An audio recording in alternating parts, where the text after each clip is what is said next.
आज के लेक्चर 3 में देखेंगे कि प्रतिरोधों को हम लोग जोड़ते कैसे कैसे हैं। जो रेजिस्टेंस होता है, प्रतिरोध होता है, जो ओम के नियम से निकला था एक टर्म रेजिस्टेंस, उसको तो जान लिए थे, लेकिन अब उसको हमको जोड़ना हो तो कैसे करेंगे, क्या करेंगे, वो चीज़ के बारे में आज हम लोग देखते हैं।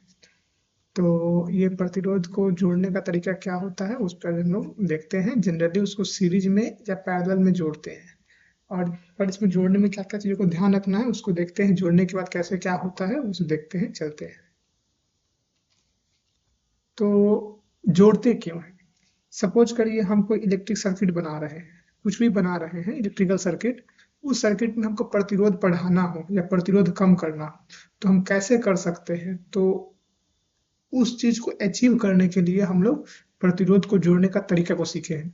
उसमें हम लोग मतलब जब हम जोड़ते हैं, जब प्रैक्टिकल किए तो समझ में आया कि अलग अलग जोड़ने के तरीका से कुल प्रतिरोध का मान अलग होता है। अगर उसको हम लोग श्रेणी क्रम में जोड़ते हैं तो प्रतिरोध बढ़ जाता है, वहीं उसको अगर हम समांतर क्रम में जोड़ते हैं पैरेलल में तो प्रतिरोध घट जाता है। मतलब कि अगर हमें कहीं ज्यादा प्रतिरोध चाहिए तो उसको हम लोग सीरीज में जोड़ेंगे श्रेणी क्रम में, जहां हमको कम प्रतिरोध चाहिए वहां हम लोग पैरेलल में जोड़ेंगे।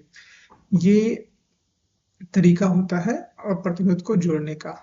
उसके बाद हम लोग पहले तो सीरीज क्रम में क्या होता है, तो सीरीज का मतलब सबको एक लाइन में जोड़ दिए उसको बोलते हैं सीरीज। जैसे ये बैटरी है, हमको 3 बल्ब जलाना है तो हम बैटरी को सीरीज में जोड़ दिए। देखिए ये बल्ब के तुलना में ये के तुलना में ये सब एक लाइन में है, सब एक लाइन में है, उसको हम लोग बोलते हैं श्रेणी क्रम।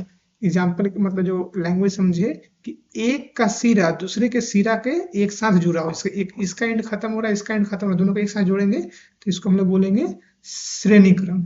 ठीक है। इसमें एक गौर करिएगा कि बैटरी है, ये बल्ब है, अगर यहाँ से करंट निकलेगा तो करंट का रास्ता एक ही है जाने के लिए, करंट सिर्फ ऐसे ही जा सकता है, इसके इसके अलावा इसके पास कोई और रास्ता नहीं है। ठीक है। दूसरा चीज, अब एक चीज समझिए कि करंट का रास्ता ये है, जैसे यहाँ बैटरी लगाए, बल्ब लगाए, तीनों बल्ब जल रहा है। सपोज करिए बल्ब खराब हो गया, अगर अगर ये बल्ब खराब हो जाए किसी कारण से तो प्रतिरोध जो होगा वो यहाँ जाके रुक जाएगा, इसके आगे नहीं जा पाएगा। सॉरी, करंट विद्युत धारा, तो उस कंडीशन में कोई बल्ब नहीं जलेगा। मतलब अगर सीरीज सर्किट में यानी श्रेणी क्रम में अगर कोई भी एक चीज टूटता है, यानी परिपथ जो करंट जाने का रास्ता है, परिपथ अगर वो रुक जाता है तो करंट फ्लो नहीं होगा, सब कुछ बंद हो जाएगा। यही चीज यहाँ पे इलेक्ट्रिकल सर्किट के फॉर्म में दिखाए हैं कि ये बैटरी को हम लोग बैटरी 24 वोल्ट दिखाए हैं, ये अलग अलग बल्ब है, इसका आंतरिक प्रतिरोध को दिखाए हैं। ये होता है सीरीज क्रम। अब हम लोग सीरीज क्रम में समझ तो गए, लेकिन सीरीज क्रम में ये सब जोड़ेंगे तो वैल्यू कितना हो कैसे समझेंगे? तो उसी को समझने के लिए कि वैल्यू कितना हो उसके लिए एक फॉर्मूला आता है। ये हमको टोटल रेजिस्टेंस निकालना हो तो जितने रेजिस्टेंस सीरीज में जुड़े हुए हैं श्रेणी क्रम में सीधे सबको जोड़ दीजिए, तो उसका हम लोग का टोटल रेजिस्टेंस जो होता है, जितना प्रतिरोध होगा कुल प्रतिरोध, वो हम लोग को मिल जाएगा। एग्जांपल के लिए जैसे यहाँ पे एक प्रतिरोधी है, एक ये है और एक ये है, यानी एक का वैल्यू 1 है, एक का वैल्यू 2 है और एक का वैल्यू 3 है। तो तीनों प्रतिरोध का जो रिजल्टेंट होगा, जो फाइनल वैल्यू होगा तीनों को जोड़ने के बाद सीरीज में वो कितना होगा। तो हम लोग सिंपल जानते हैं कि प्रतिरोध को जोड़ने के लिए क्या है, हमको टोटल अगर आर निकालना हो तो क्या करेंगे, पहले इसको जोड़ेंगे सीरीज में, फिर इसको जोड़ेंगे, फिर इसको जोड़ेंगे। ये तरीका हुआ हमारा प्रतिरोध निकालने का तरीका। ठीक है, सीरीज में। लेकिन पैरेलल में ही चीजें बदल जाती है, उसको देखेंगे। तो श्रेणी क्रम में जोड़ने का तरीका समझ के जितना सीरीज में लगेंगे सबका आपस में जोड़ देंगे, वही टोटल रेजिस्टेंस का वैल्यू होगा। इसमें दो चीज ध्यान रखिए जो बताया हमने, कि इसमें जो करंट फ्लो करेगा, जिसमें विद्युत धारा बहेगी, वो एक ही विद्युत धारा सब में समान जाएगी। और जो ये वोल्टेज है, यहाँ यहाँ और यहाँ जितने प्रतिरोध सीरीज में लगे रहेंगे, यानी श्रेणी क्रम में जितने प्रतिरोध लगे रहेंगे उतने जगह पे वोल्टेज का डिवीजन हो जाएगा, वोल्टेज बट जाएगा। अगर एक चीज खराब होती है तो इसमें कोई भी चीज काम नहीं करेगी। इसीलिए हम लोग स्विच को हमेशा सीरीज में लगाते हैं। आपने गौर किया होगा, स्विच देखेंगे घर भर में, उसको सीरीज में लगाते हैं कि स्विच को ओपन करेंगे, परिपथ टूट जाएगा और उसमें जो भी बल्ब लगे हैं बंद हो जाएंगे। ठीक है, अब आगे बढ़ते हैं। ये समांतर क्रम, सीरीज समझ गए, समांतर क्रम की बात करते हैं। तो सीरीज में हमने क्या देखा था कि एक दूसरे के सिरा, एक एक दूसरे का जो किनारा था सिरा, एक दूसरे के सीरीज में जोड़ते थे।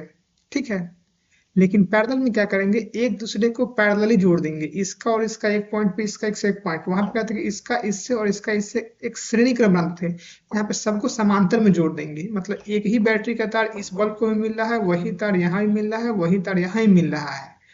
उसी तरीके से इस सर्किट को हम बोलते हैं समांतर क्रम। अब समझिए, जब भी प्रतिरोध को एक दूसरे बिंदु पर एक दूसरे के सिरे को जोड़ते हैं तो उसको समांतर क्रम बोलते हैं। अब एक चीज समझिएगा, इसमें करंट कैसे कैसे फ्लो करेगा, ध्यान से देखिएगा। एक करंट यहाँ से निकला, ये बल्ब से होकर के ऐसे आ गया। दूसरा करंट यहाँ से निकला, यहाँ से होकर के इस बल्ब से होकर के ऐसे आ गया। तीसरा करंट यहाँ से निकला, इस बल्ब से होकर के फिर वो ऐसे ऐसे बैटरी तक पहुंचा।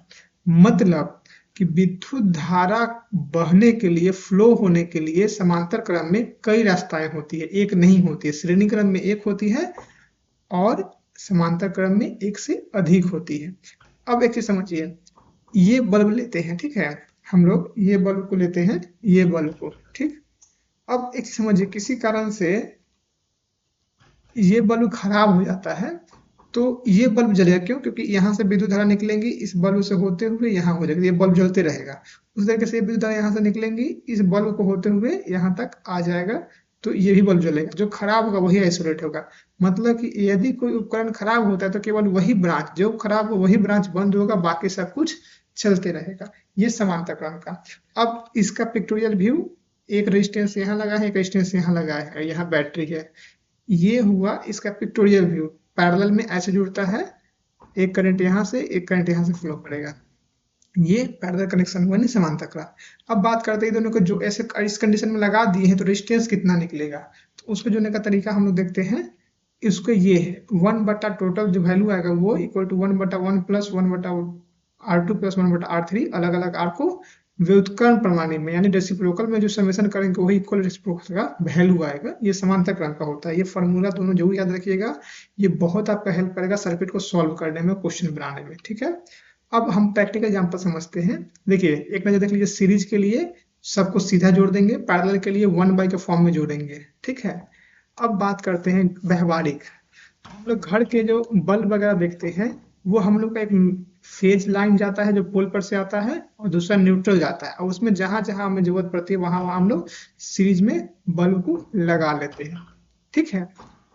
क्यों? सॉरी, पैरेलल में बल्ब को लगा लेते हैं ताकि अगर हमको किसी रूम का बल्ब बंद करना हो तो बाकी मेरा बल्ब जलता रहे, इसलिए हम लोग पैरेलल कनेक्शन करते हैं। दूसरी चीज, इसमें एक चीज का ध्यान रखना है, कोई चीज खराब भी होता है तो बाकी चीज हमारी हेल्दी रहती है, ये इसकी बात होती है। और सीरीज की बात करें तो सीरीज में वैसा चीज है जो एक साथ कई सीरीज में जोड़ दी जाती है। एग्जाम्पल के लिए दिवाली में लाइट लगाते हैं ना, वो सीरीज में जोड़ते हैं। अगर एक लाइट खराब होगा तो बाकी सब खराब होगा। उदाहरण के लिए आप पिक्चर देखिए, ये सब देखिए, हम लोग उसको सीरीज में जोड़े हैं। किसी कारण से एक बल्ब खराब होगा तो विद्युत धारा यहीं आके यहीं रुक जाएगी, आगे नहीं जा पाएगी, क्योंकि बल्ब खराब हो जाता है तो, ठीक है। अगर सपोज करिए बल्ब खराब हो जाए तो जो विद्युत धारा हो, या वो विद्युत धारा जो रहेगा वो यहाँ के रुक जाएगा, इसके आगे नहीं जाएगा, तो सब बल्ब बंद हो जाएगा। तो सीरीज में ऐसे नहीं करते हैं। सीरीज में सॉरी, ऐसे नहीं कहने का सीरीज में वोल्टेज बढ़ जाता है और करंट भी सीरीज में सेम रहता है। तो अगर एक चीज खराब हुआ तो बाकी सभी चीजें बंद हो जाएंगी। तो इससे संबंधित हम लोग कुछ न्यूमेरिकल को सॉल्व करेंगे ताकि ये समझ में आए क्यों करते हैं, ठीक है। तो चलिए पहले हम लोग आते हैं पीछे इस वाले प्रश्न पे, ठीक है। इस प्रश्न पे आते हैं और इसमें हम लोग मतलब इस चीज को देखते हैं कि इसका जो रेजिस्टेंस है वो दिया हुआ है, सीरीज में वोल्टेज दिया हुआ है, हमको करंट निकालना है। अगर आप इस चीज को इग्नोर करते, जो मैंने कैलकुलेशन किया है, तो आपको करंट निकालना है। तो ओम्स लॉ क्या बोलता है? अगर आपको ओम्स लॉ के हिसाब से करंट निकालना हो तो आप क्या करेंगे? आई निकालने के लिए आपको भी बटा में आर चाहिए। भी तो दिया हुआ है, आर अलग अलग था, समझ में नहीं आ रहा था, तो हमने श्रेणी क्रम का फॉर्मूला का यूज करके आर का वैल्यू निकाल लिए। अब आर का वैल्यू निकाल लिए तो मेरा ये हो गया आई, ये हो गया आर, और ये हो गया भी। तो भी का वैल्यू कितना है? 24 वोल्ट, ओके। और आई का वैल्यू कितना, आर का वैल्यू कितना है? 6। यानी जो मेरा करंट फ्लो करेगा वो कितना करेगा? 6 चौका 24, यानी 4 एम्पियर मेरा करंट फ्लो करेगा। ये चीज समझ लीजिए, करंट वरेंट को हेल्प करने कैलकुलेट करने में ये श्रेणी क्रम और शांतम क्रम का जो प्रोसेस होता है बहुत हेल्प करता है। उसी तरीके से हम लोग यहाँ देखते हैं, एक ये सर्किट दिया हुआ है, इसमें 2 रेजिस्टेंस दिया हुआ है, ठीक है। और हम पूछे कि इसमें टोटल करंट कितना फ्लो हो रहा है यहाँ से, टोटल करंट की वैल्यू, तो हम क्या करेंगे, ये दोनों रेजिस्टेंस को जोड़ेंगे, यानी 1/R इक्वल टू 1/2.2 अब प्लस 1/4.7।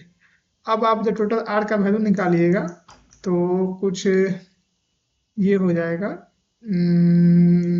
2.2 मल्टीप्लाई 4. मतलब एक सिंपल मैथमेटिकल कैलकुलेशन है, इसको आप कर लीजिएगा। तो जो रेजिस्टेंस का वैल्यू आएगा उस रेजिस्टेंस के वैल्यू को आई निकालने के लिए आप क्या करिएगा, भी वोल्टेज में रेजिस्टेंस से भाग दीजिएगा, तो जो वैल्यू आएगा वो मेरा आंसर हो जाएगा। इस तरीके से आप समझ सकते हैं कि ये श्रेणी क्रम और समांतर क्रम बहुत हेल्प करता है, ठीक है।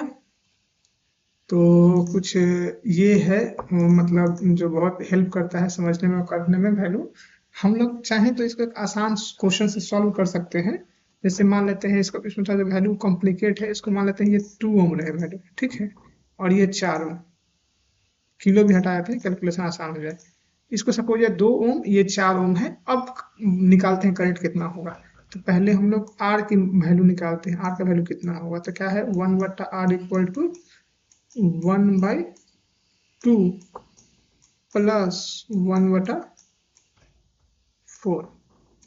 दोनों का एलसीएम लेंगे, 4 2 प्लस 1 आएगा, ओके, इक्वल करेंगे तो 3/4। ये 1/R है, यानी R इक्वल टू 4/3। ये हमारा टोटल रेजिस्टेंस का वैल्यू आ गया, ठीक है। अब बात होती है कि करंट कितना फ्लो कर रहा है।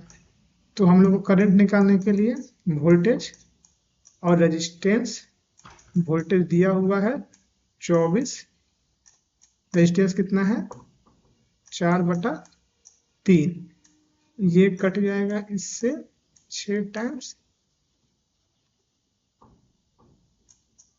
और क्या हो जाएगा 6 गुना 3 यानी 18 एम्पियर करंट फ्लो करेगा, ठीक है, 18 एम्पियर। तो इस तरीके से आप क्वेश्चन को सॉल्व कर सकते हैं, बना सकते हैं।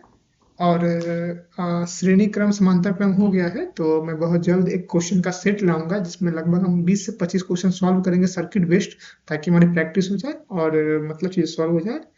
तो कुछ ये है, प्रैक्टिकल एग्जाम्पल एक बता दिए हैं।